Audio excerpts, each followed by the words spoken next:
हमरा नहीं देबही तो चकरा के देबही चकरा के देबही तेरो हमरे लगे बही घुर फिर तो तेरो हमरे लगे बही हमरा नहीं देबही तो चकरा के देबही चकरा के देबही हमरे लगे बही म्यूजिक बाय डीजे समी बॉस। हमरा नहीं देबही त के करा गे देबही एगो सामान पर क्या गे गही की पटेबही हमरा नहीं देबही त के करा गे देबही एगो सामान पर क्या गे गही की पटेबही कोई नहीं ले तो सुन ले गे छौरी कोई नहीं ले तो सुन ले गे छौरी घुर फिर के फेरो हमरे लगे बही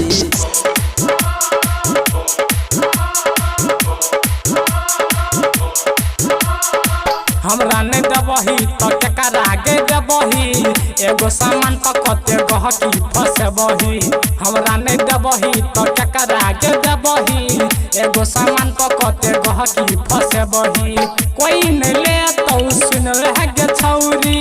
कोई न ले तो सुन रह गे छौरी घुर फिर के फेर हमरे लगे बही फेरो हमरे लगे बही हमरे लगे बही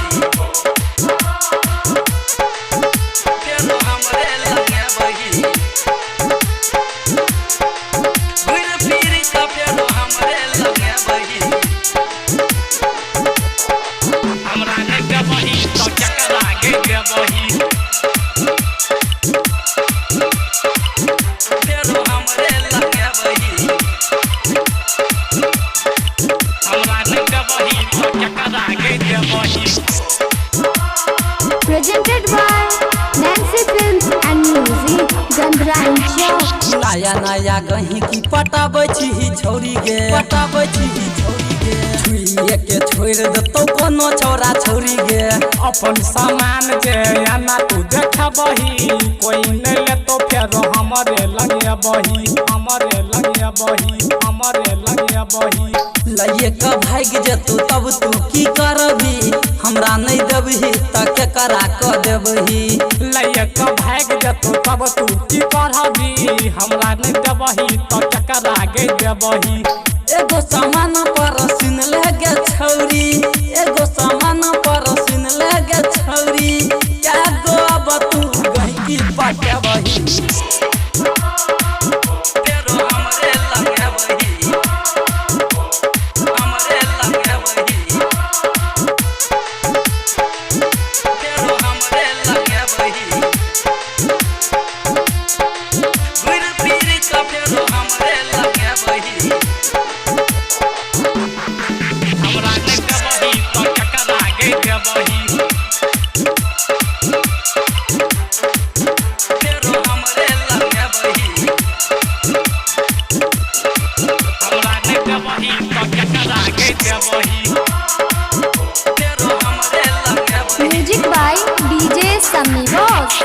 रमेश कमलेश कगे कते तारा पे बही कते तारा पे बही गायक पारा बिना माँ के कहिया ले देबही राइटर संगीत कगे कोना तू पटेबही अपन सामान बोल कहिया तू देबही कहिया तू देबही कहिया तू देबही कोई नहीं ले तो फेरो हमरे लगे बही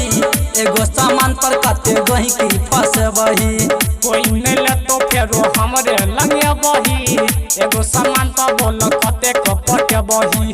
कोई नहीं ले तो सुन ले गे छौरी कोई नहीं ले तो सुन ले गे छौरी घुर फिर के फेरो हमरे लगे बही